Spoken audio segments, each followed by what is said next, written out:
The following content has been generated with artificial intelligence under minimal human supervision. The data presented may contain errors or inaccuracies. The opinions expressed in this content do not necessarily reflect the vision, position, or values of DigiAll. We recommend verifying critical information with additional sources before making decisions based on this content.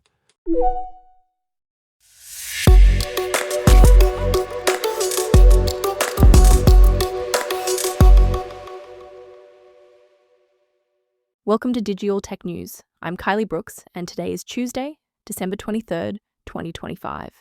And wow, do we have some fascinating stories to talk about today? From hackers getting sneakier with their tricks to Google playing hardball over AI data, and some surprisingly thoughtful pieces about where this whole AI wave is actually taking us. Let's dive in. First up, hackers are hiding malware inside regular image files, not just appended to them, actually woven into the pixels themselves. It's like digital camouflage, and it's working. Next, Google is suing a web scraping company called SerpApi. The irony? Google built its empire on scraping the web. Now they're trying to keep others from doing the same with their search results, especially for AI training. Then we have a provocative opinion piece asking, are we living in an AI bubble? With OpenAI valued at $500 billion and companies pouring trillions into infrastructure, some are wondering if we're heading for a crash. OpenAI dropped some candid news yesterday. Those AI browsers everyone's excited about? They might always be vulnerable to manipulation. It's a fundamental security problem that may never fully go away. And finally, something lighter but equally fascinating. AI-generated videos, what people are calling AI slop, are becoming a legitimate art form and pop culture phenomenon. Who would have thought? Let me explain what's happening with this Steganography attack because it's genuinely clever, in a terrifying kind of way. Threat actors are using something called the ClickFix technique, basically social engineering tricks that look like legitimate system prompts. You might see what looks like a Windows update screen, complete with that familiar working on updates animation, or a fake verification prompt. The attack tells you to press Windows pause and paste a command from your clipboard. And that's where things go sideways. The command launches a PowerShell script that pulls down a PNG image file. But here's the brilliant and scary part.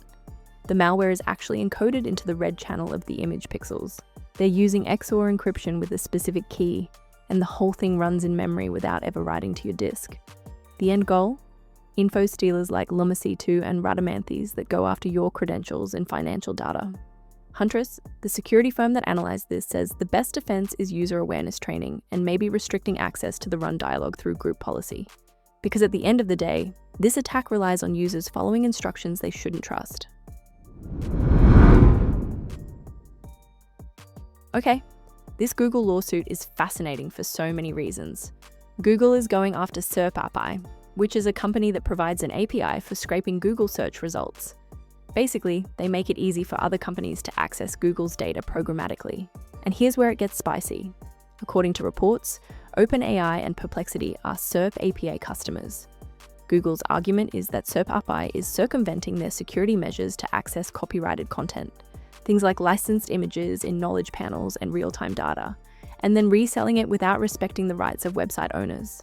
SerpApi is fighting back hard, saying they're just providing access to public search data, protected by the First Amendment and fair use.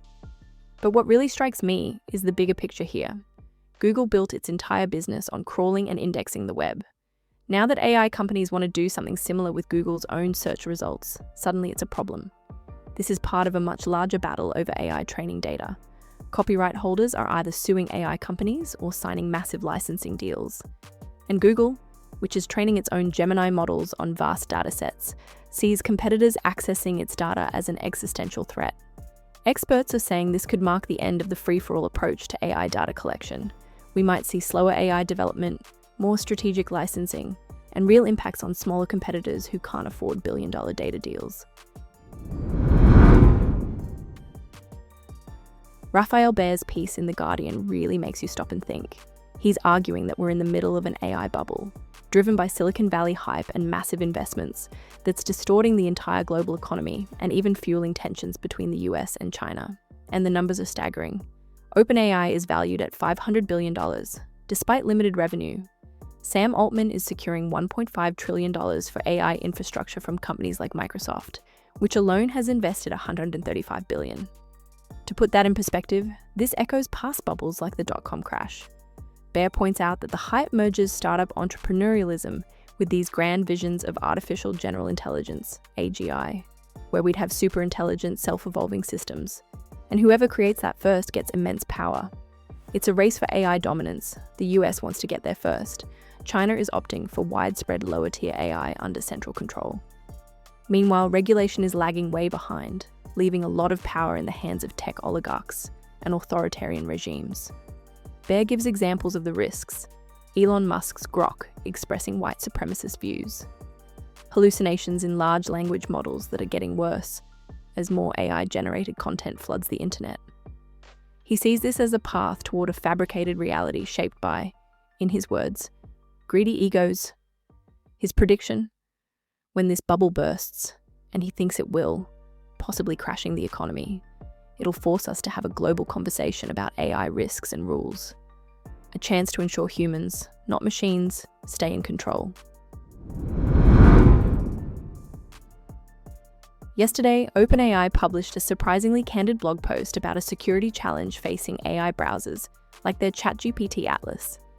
They're talking about prompt injection attacks, where malicious instructions hidden in web pages or emails can manipulate AI agents into doing things they shouldn't. And here's the kicker. OpenAI basically admitted that this problem may never be fully solved. They compared it to scams and social engineering on the web, which have been around forever.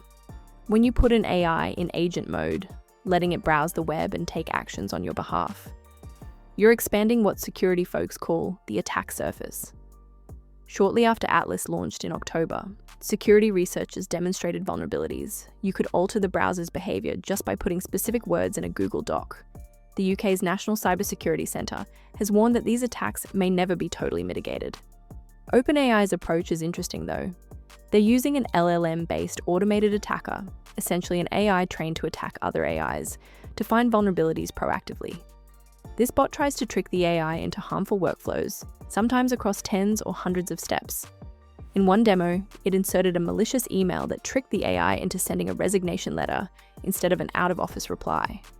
After an update, the system detected and flagged the attempt. But here's what worries experts.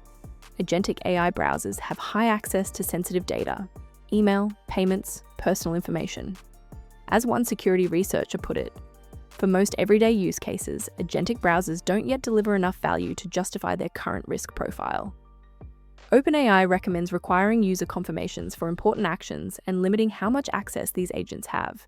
But it's clear this is a long-term challenge without a clear solution.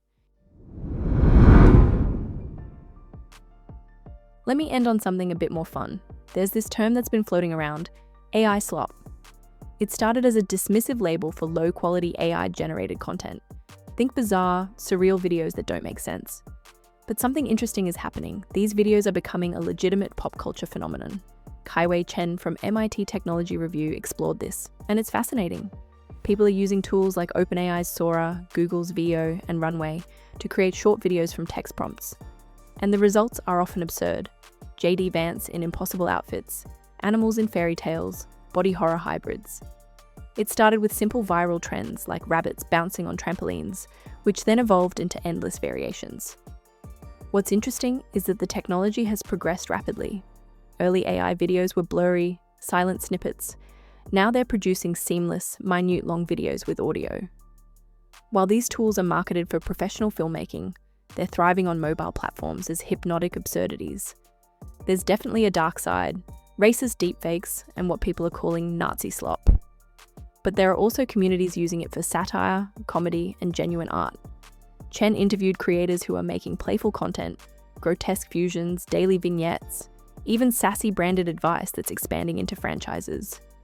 The term slop originally came from 4chan as a backlash against AI displacing artists, but creators argue there's real skill involved in crafting prompts, iterating, and directing these AI tools, similar to mastering Photoshop. Experts are calling it a democratization of media. Chen concludes that AI slop reflects how we're adapting to an algorithm-driven internet, finding ways to play, remix, and create meaning even with tools some consider threatening. It's humans using AI to enhance creativity, not replace it. So those are your top tech stories for Tuesday, December 23rd. From sophisticated cyber threats to existential questions about AI's economic and social impact, to the surprising ways these technologies are reshaping culture. We're living through a fascinating, sometimes unsettling transformation in how technology intersects with our daily lives. I'll be keeping my eye on all of these stories as they develop, especially that Google lawsuit and the ongoing security challenges with AI agents. Thank you for staying informed with Digital Tech News. I'm Kylie Brooks, and I'll be back with more updates as they develop. Stay curious, stay informed, and maybe think twice before clicking on those Windows update prompts. Take care.